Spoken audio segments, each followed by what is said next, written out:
So I have chapter 8. I'm just going to go ahead and start. Analyzing influences. Once we start to evaluate our daily choices, it becomes easier to see exactly which influences have a strong pull on our choices and which are more easily dismissed.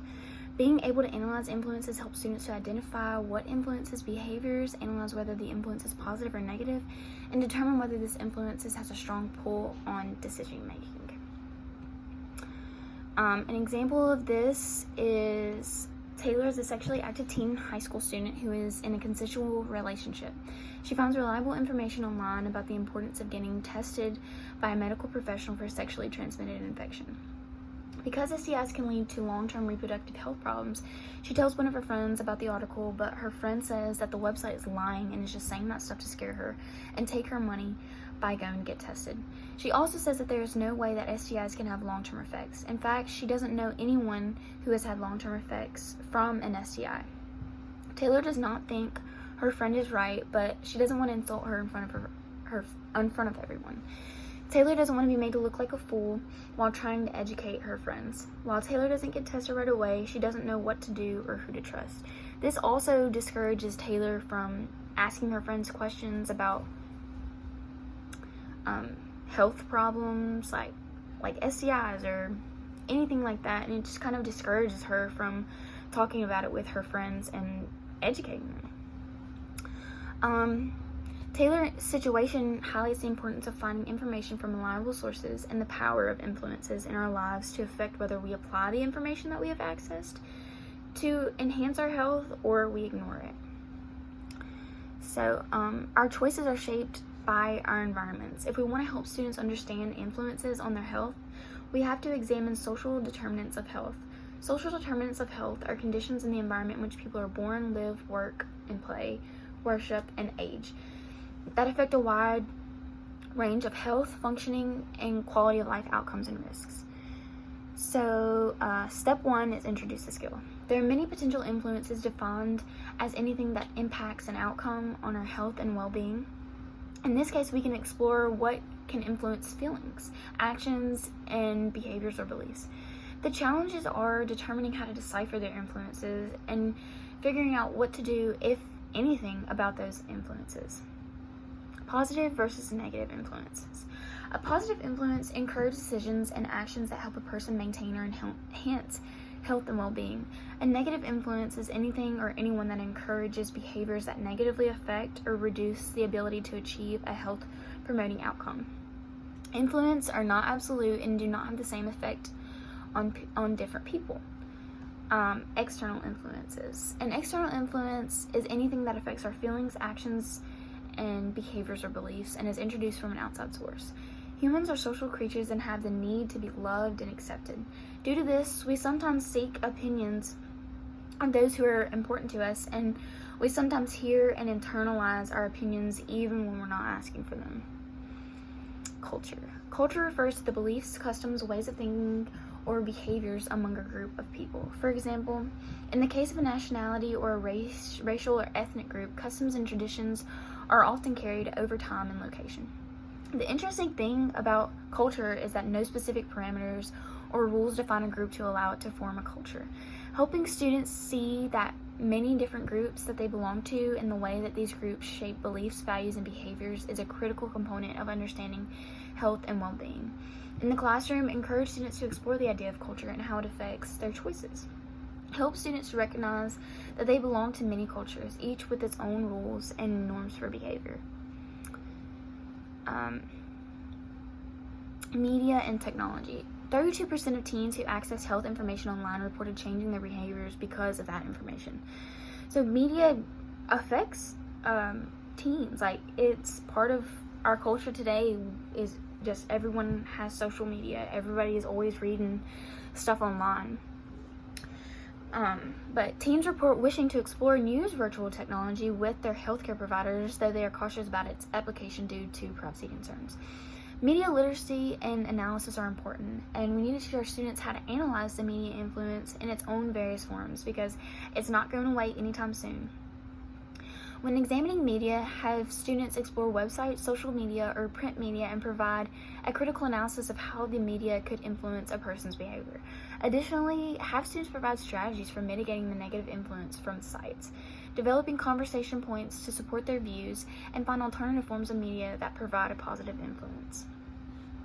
I really like that because, like I said, it's not going away, and we need to teach our students how to get past the negative comments and find reliable sources.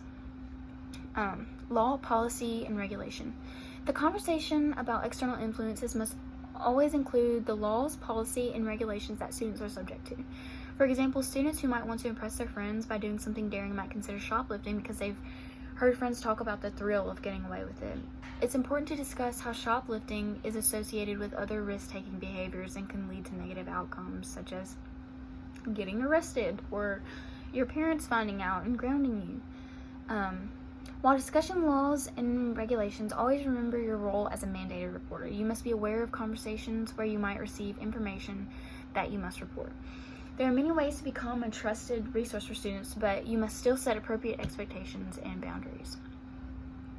Life circumstances.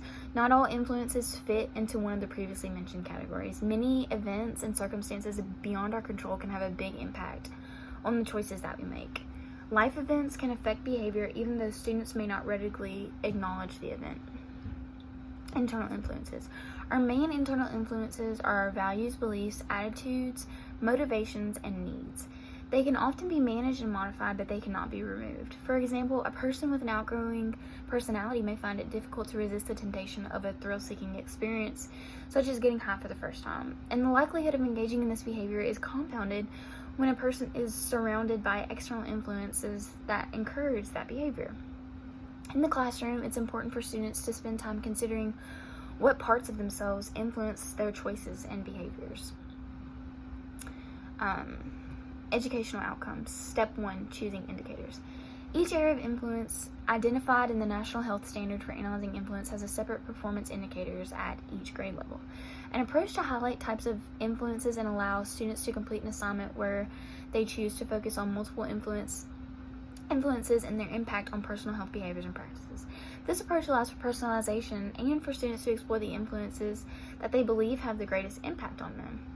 When selecting performance indicators for the class, ask questions to include the following. Am I duplicating influences students have discussed in a previous course? And if the answer is yes, then you need to change your lesson because students will get bored with it and they won't want to pay attention to it. Do my students have specific needs? Do I have data that highlights the need to focus on a particular area? Step 2, coverage indicators. When considering coverage of indicators, remember that it is critical for students to analyze multiple influences in a variety of settings. Your students must learn what each indicator means and how it may influence behavior and health practices. If they don't learn what the indicators mean, then they won't be able to identify and recognize these influences that are impacting their health and their behavior. Students must have at a minimum have a conversation, brainstorm in a group, or complete a worksheet that explores the definition of each influence and how it can affect health behaviors positively and negatively. Step 3, student appropriate terms. For the skill of analyzing influences, students are likely familiar with most of the terms. However, at the start of the unit and before requiring students to complete an assignment for any given performance indicator, you should review and ask students if they have any questions or need clarification. Step 4, educational outcomes. Analyzing influences is a multifaceted skill, but learning and understanding how to interpret and mitigate influences is a similar process regardless of the factors being considered. A person's beliefs and values are critical in successfully implementing this skill. Without an understanding of our internal views, it's very hard to evaluate influences on our own choices and on our own behavior. So step 1, introduce the skill, pre-K to grade 2. On the first day of the unit, and this is an example of what you could do to introduce the skill. On the first day of the unit, you ask the students to tell you one rule that their family has to keep them safe. After the students have answered the question, you ask a follow-up question such as, have you ever watched a TV show where one of the characters has broken a rule that you have in in your house? And then a follow-up question is, how did that make you feel to see someone breaking a rule that you have in your house? You then continue a discussion with the class that emphasizes the importance of rules for keeping people healthy and safe. You highlight that it is okay for different families to have different rules, and you end the discussion by making sure that students have a clear connection on the influence of family on the making and enforcing of rules, how that affects behavior, and how media influences relate to the situation. Grades 6 through 8. This is another example as well. After speaking with the school director, you learn that the new requirement for student lunch is being served more fruits and vegetables. But you see that many of the students are not eating the food that they are taking, and it has gone to waste. You decide to use a unit on analyzing influences to better understand why this is happening. You select performance indicators 2.8.3, which is peer influence, 2.8.4, which is how school and community can affect behaviors, and 2.8.7, how perceived norms influence behavior. You ask the students to complete an instant activity and write down the first thing that comes to mind when hearing the words fruits and vegetables and then the words school lunch. Once they complete the worksheet, you share with your students the premise of the unit. Then you inform the class about your conversation with the nutritionist and how fruits and vegetables are going to waste. This will help to get them thinking about the decisions, like why is food going to waste? Is there an influence that I'm following that I could that I'm doing? 6 to 8 continued. Next, you review the performance indicators and educational objectives to inform the students about the unit.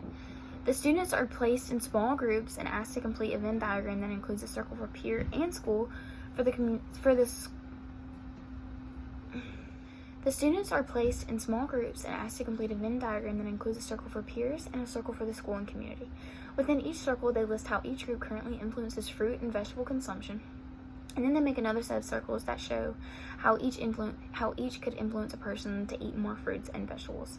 Once this is complete, a larger class discussion occurs about the perceived norms and related to fruits and vegetable consumption, and how to shift those perceived norms to a more positive influence on consuming more fruits and vegetables. Skill 2. Present skill cues / critical elements. Students will be able to do the following. List influences on behavior from multiple sources. Examine a variety of influences, both internal and external. Explain how they receive messages from these influences, and explain how the influences affect health behaviors. Critically analyze how influences interact with each other to influence health behaviors, beliefs, values, and needs. Develop strategies to mitigate negative influences and foster positive ones. Pre-K to grade 2. These are the skill cues, and this is to develop an understanding of what influences are and how they can affect choices.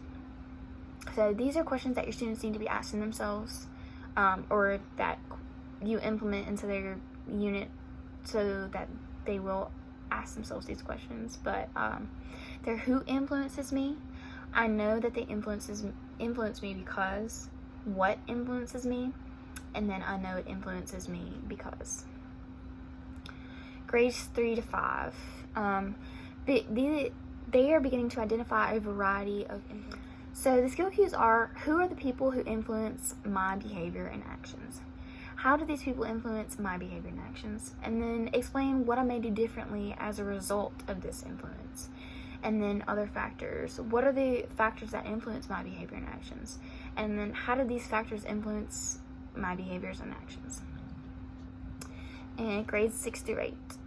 Taking a deeper look into influences across multiple contexts and factors, and then analyzing how those influences affect actions and behaviors. So it's the same as the first one, but it's a little bit more intricate. So the skill cues are identify the influence, analyze the influence, and this is where you kind of break down the influence you're talking about and break down their behaviors and their actions and see if that has translated over to you. Have you picked up like behaviors from them? And this is where you break it down. So you examine how other factors may be interacting with the influence and how that may be affecting their thoughts, values, beliefs, and behavior choices. They also need to consider whether they need to do anything about these influences. What is the best plan of action to handle this influence in my life? 9 to 12, they have the same skill cues as 6 through 8, but their objective is critically analyzing and evaluating how influences support or hinder healthy beliefs, behaviors, and practices. So step 3 is model the skill. From pre-K to grade 2, students brainstorm a list of things that can influence a specific behavior that they regularly engage in, such as being on time or doing physical activity. Facilitate the brainstorm by asking questions related to the skill cues. Students create a list of influences in their school that support them in making positive and healthy choices. Again, this is getting them to recognize and analyze their influences and the people that they come into contact to. Grades 3 through 5. Students watch a video clip of a positive family or peer interaction and then discuss why the interaction was positive and how it influenced the situation. Students discuss the qualities of a good friend and how to tell if people are not your friend because they're trying to get you to do things that could get you hurt or in trouble. This is grades 6 through 8. Students examine pictures of the kinds and amounts of food that they would eat around the world and then discuss how family and community culture, as well as food production, influences food choices in the United States.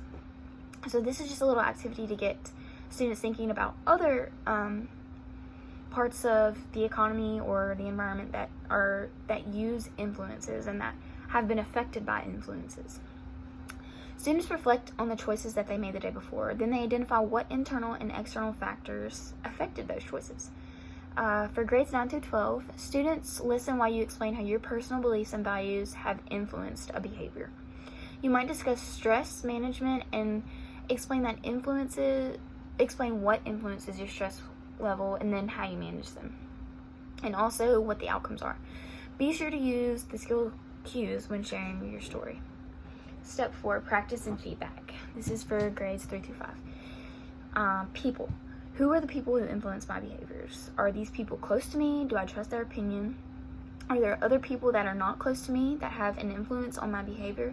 And these are just questions that your students need to be asking themselves and your students need to be thinking about.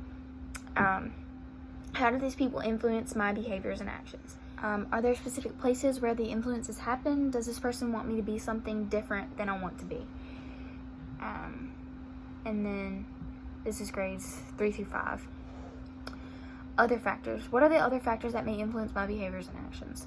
List of factors that have an influence. Where are these factors coming from? How do these influences affect my behavior? What do I like about these things? Do these factors use fun images to persuade me? This is really just getting them to think about their influences again and just deciphering who they can count on and who they cannot count on, who they want to be and who they don't want to be. Grades 6 through 8, 9 through 12. Identify the influence. List who and what can influence behavior. It could be people or other factors. List both internal influences and external influences. Analyze how the influence affects behavior, thoughts, beliefs, and values. How do I know it's influencing me? What messages am I receiving from this influence? Is this a positive or negative influence? And how much is this influencing my thoughts, values, beliefs, and actions?